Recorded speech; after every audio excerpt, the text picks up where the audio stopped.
Hello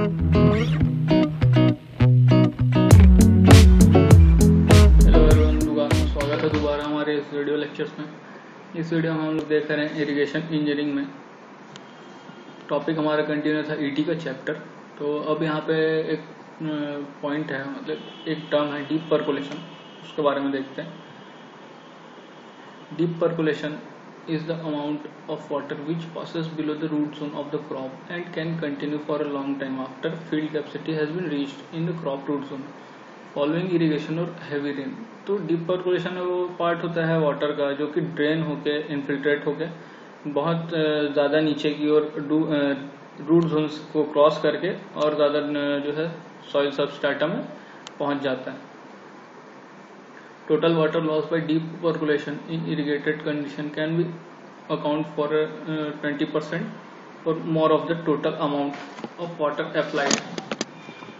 तो जो water loss होता है इरिगेशन के थ्रू डीप परकोलेशन वो होता है टोटल अमाउंट का 20% या उससे ज़्यादा, जो कि जिस हिसाब से अप्लाई कर रहे हैं।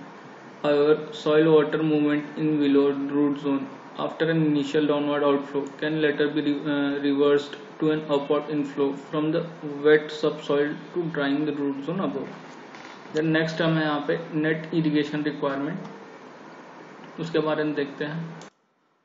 The net irrigation requirement is the depth of irrigation water exclusive for precipitation, carryover soil moisture, or net groundwater contribution or other gain in soil moisture that is required conservatively for crop production. तो net amount में जितना depth of irrigation crop के use के लिए मिलता है without मतलब उसमें इंक्लूड नहीं होता है, जो कि प्रेसिपिटेशन इंक्लूड नहीं होता है, ग्राउंड वाटर कंट्रीब्यूशन इंक्लूडेड नहीं होता है, या फिर अदर जो कंडीशन है उससे वो फील्ड को मॉइस्चर मिलता है वो इंक्लूडेड नहीं होता है। जितना हम डेप्थ ऑफ इरिगेशन फील्ड में अप्लाई करते हैं नेट अमाउंट, उसको बोला जाता है net irrigation requirement. It is amount of irrigation water required to bring the soil moisture level in effective root zone to field capacity. तो ये होता है मेन डेफिनेशन जो है नेट इरिगेशन रिक्वायरमेंट का। Total amount of irrigation water required to bring the soil moisture level in the effective root zone to field capacity। तो जो moisture present होता है सॉइल में उसको फील्ड कैपेसिटी तक के रीच करने के जो अमाउंट हमको देना पड़ता है फील्ड में, उसको बोला जाता है नेट इरिगेशन रिक्वायरमेंट।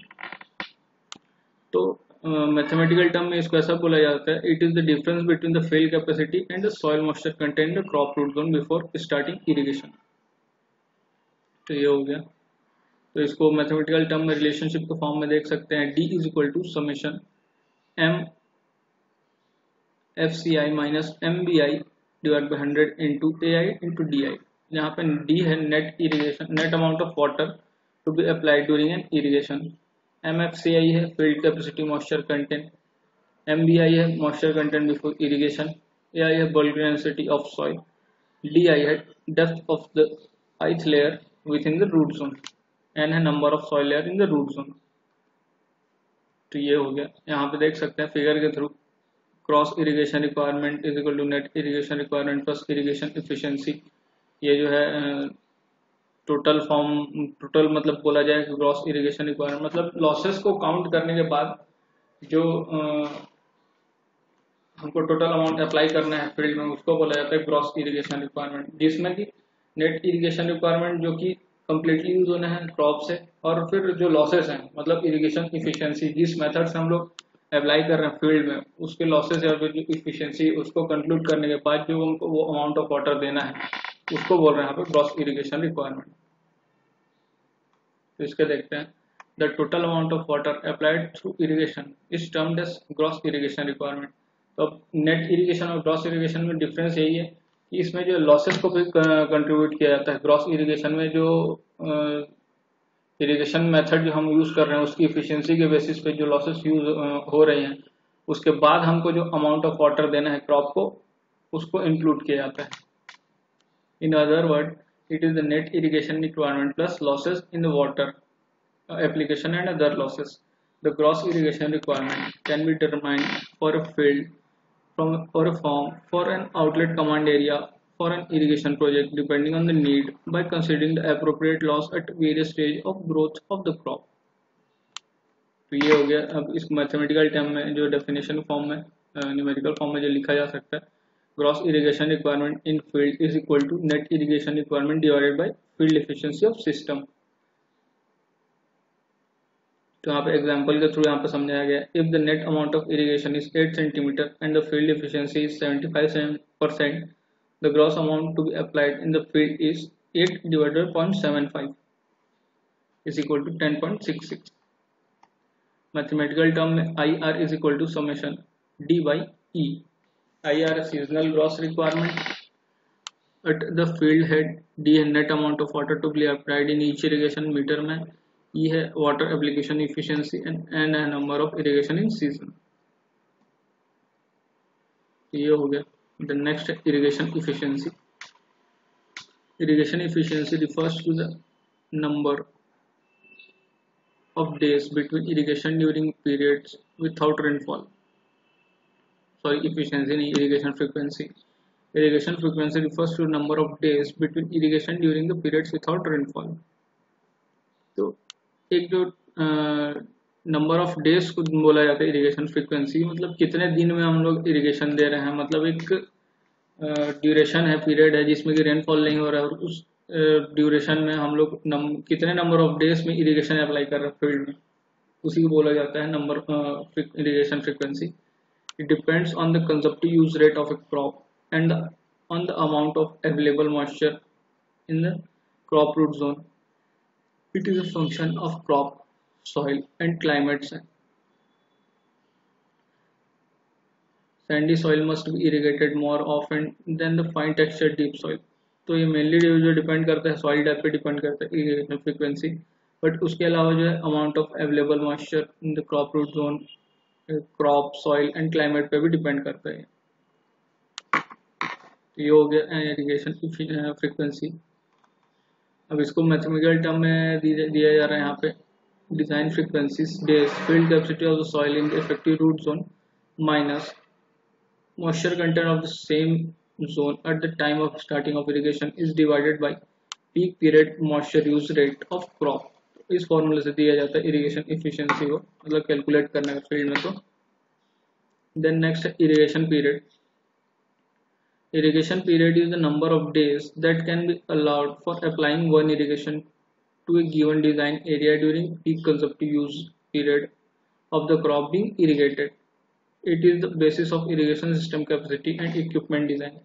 तो irrigation period से मतलब है number of days, जितने number of total days में हमको irrigation provide करना है, मतलब एक duration ही बोला जाए इसमें भी, बट ये frequency नहीं है. frequency जो है कितने बार हमको देना है ये बताता है, पीरियड जो है वो कितने टाइम तक के देना है वो बता रहा है, मतलब कितना नंबर ऑफ डेज में टोटल हमको देना है.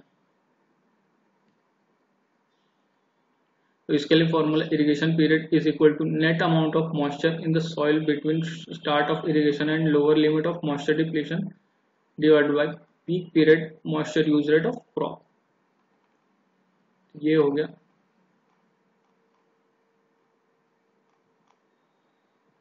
अब नेक्स्ट स्टार्ट कर रहे हैं इरिगेशन शेड्यूलिंग. इसको देख लेते हैं.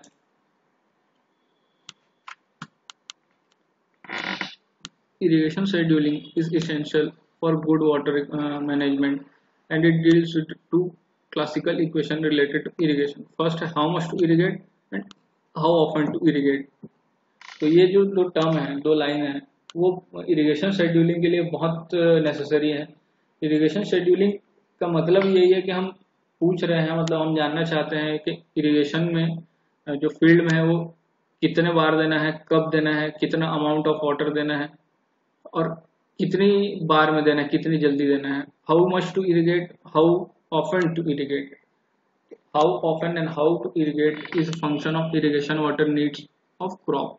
For example, if irrigation water need of crop is 5 mm per day, each day crop needs a layer of 5 mm over whole cropped area. However, the 5 mm of water need not to be supplied every day. Generally, drip irrigation system are designed to meet irrigation water requirement on daily or at interval 2 to 3 days. However, longer gap between irrigation is maintained in other irrigation system. In any case, irrigation interval in chosen such crop does not suffer from water stress. In many cases, irrigation scheduling is performed based on the irrigator personal experience, plant appearance, watching the neighbor, or just simply irrigating whenever water is available. तो irrigation scheduling जो है वो generally इरिगेटर के personal experience के basis पे या plant appearance के basis पे या फिर नेबरहुड वाचिंग नेबरहुड नेबर या फिर सिंपली जो है जब वाटर हमारे पास अवेलेबल है तब इरिगेट कर देते हैं फील्ड में, लेकिन वो जो है वो एक प्रॉपर शेड्यूलिंग टेक्निक नहीं है. Over the year, a number of irrigation scheduling techniques based on soil monitoring, plant monitoring, and water balance approach have been developed. Soil water monitoring techniques are already covered. We also summarize this method in this lecture, but focus on irrigation scheduling based on the water balance approach. तो mainly यहाँ पे soil water balance approach के basis पे irrigation scheduling जो है इस chapter में हम लोग पढ़ेंगे. Irrigation scheduling is the process of determining the time to irrigate, how much water is to applied in each irrigation. Proper scheduling is essential for efficient use of water and other input in crop production. Irrigation schedules are planned to either fully or partially provide the estimated water requirement of the crop. तो irrigation scheduling जो बहुत important term होता है, कब irrigate करना है, कितना irrigate करना है और कितनी बार में इरिगेट करना है, ये चीज़ें जो है इरिगेशन शेड्यूलिंग से ही क्लियर होती हैं किसी फील्ड में, किसी क्रॉप के लिए.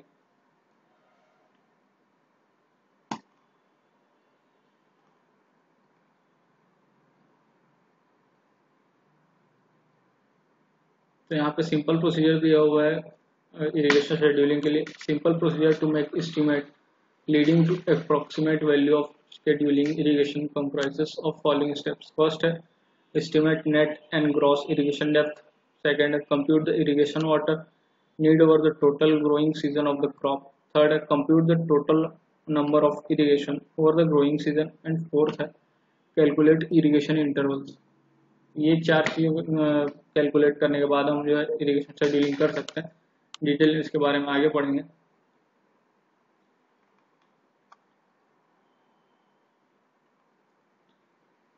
तो सॉइल वाटर कांस्टेंट के बारे में हम लोग पिछले क्लासेस में देख चुके हैं. Available water, readily available water, maximum available deficiency, MED. पिछले वीडियो लेक्चर्स में हम लोगों ने देख चुके हैं इसके बारे में. आरएडब्ल्यू, एमईडी, ये सारी चीज़ों के बारे में.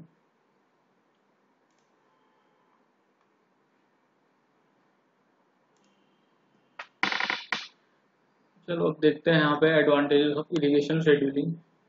First, it enables a farmer to schedule water rotation among the various fields to minimize crop water stress and maximize yield.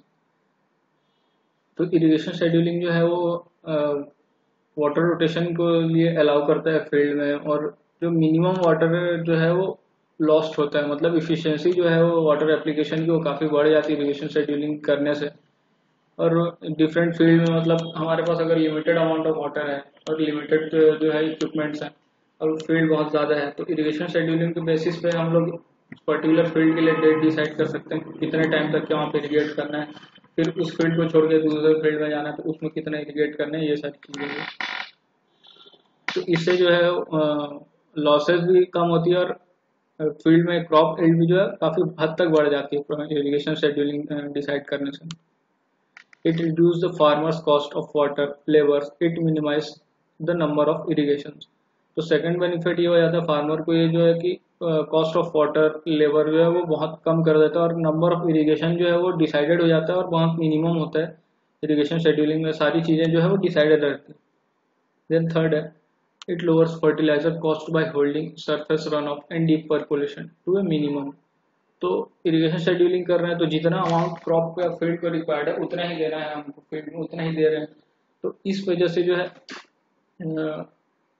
Field में अगर बात करें अगर सबमर्ज कंडीशन की, तो उसमें अगर हम तो फर्टिलाइजर वगैरह अप्लाई करते हैं तो वो बहुत ज़्यादा फर्टिलाइजर भी लॉस होता है उसमें, थ्रू इनफिल्ट्रेट हो जाता है. कुछ जो लॉसेस है वो कुछ ग्रेविटेशनल वाटर को साथ में जो बह के निकल जाती है फील्ड से. तो ये सारी चीज़ें भी जो है कंट्रोल हो जाती हैं कि जो फर्टिलाइजर कॉस्ट भी है वो बहुत मिनिमम हो जाता है और फर्टिलाइजर एप्लीकेशन इफिशियंसी भी बढ़ जाती है उस फील्ड में। देन फोर्थ बेनिफिट है it increase the net returns by increasing crop yield and crop quality. तो इरिगेशन शेड्यूलिंग से ये भी बेनिफिट है कि जो नेट रिटर्न जो है वो इंक्रीज हो जाता है बाई क्रॉप यील्ड एंड जो क्रॉप की क्वालिटी है वो भी इम्प्रूव हो जाती है। देन फिफ्थ है it minimises water logging problem by reducing the drainage requirement. तो फील्ड में हम इतना ही वाटर दे रहे हैं जितना कि नेसेसरी है, तो उस केस में वाटर लॉगिंग कंडीशन की प्रॉब्लम तो आ ही नहीं सकती, और जिससे कि हमारा ड्रेनेज की रिक्वायरमेंट जो है वो भी बहुत मिनिमम हो जाती है। मतलब एक कंडीशन के लिए तो ड्रेनेज जो है वो नेसेसरी है कि बहुत ज़्यादा पानी रेनफॉल हो गया या कुछ इस टाइप का फ्लैश फ्लड हो गया, तो उस कंडीशन में जो है ड्रेनेज तो हमको फील्ड में देना ही पड़ता है। बट प्रॉपरली जो रेगुलर हम ड्रेनेज का मेंटेनेंस करते हैं वो हमारे लिए जो बेनिफिशियल हो जाता है कि रेगुलर मेंटेनेंस नहीं करना पड़ता ड्रेनेज का।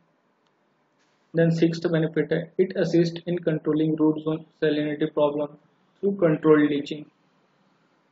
तो इरिगेशन वाटर अप्लाई कर रहे हैं तो इससे कि जो क्या फ़ायदा ये भी हो रहा है इरिगेशन शेड्यूलिंग से कि हम लीचिंग का भी जो रिक्वायरमेंट है उसको भी सेटिस्फाई कर सकते हैं इरिगेशन शेड्यूलिंग में, जो कि ये सारी चीज़ें इंक्लूड होती हैं इसमें। देन सेवंथ बेनिफिट है it result in additional return by using the saved water to irrigate non cash crop that otherwise would not be irrigated during water stress period. तो इससे हमको ये एक एक्स्ट्रा बेनिफिट हो रहा है कि हम जो वाटर हम सेव कर रहे हैं इरिगेशन शेड्यूलिंग के साथ में, उस वाटर का यूज़ हम अदर क्रॉप लेने के लिए भी कर सकते हैं। नॉन कैश क्रॉप जो कि फील्ड में शॉर्ट ड्यूरेशन की क्रॉप से होती है, काफ़ी जल्दी ग्रो हो जाती है और बेनिफिट भी देती है, वो सारी चीज़ें भी जो है हम वाटर स्ट्रेस के पीरियड में जो है ग्रो नहीं कर सकते, बट अगर वाटर सेव हो रहा है वहाँ पे उस कंडीशन में हम उसको यूज़ कर सकते हैं किसी अदर पर्पज़ के लिए।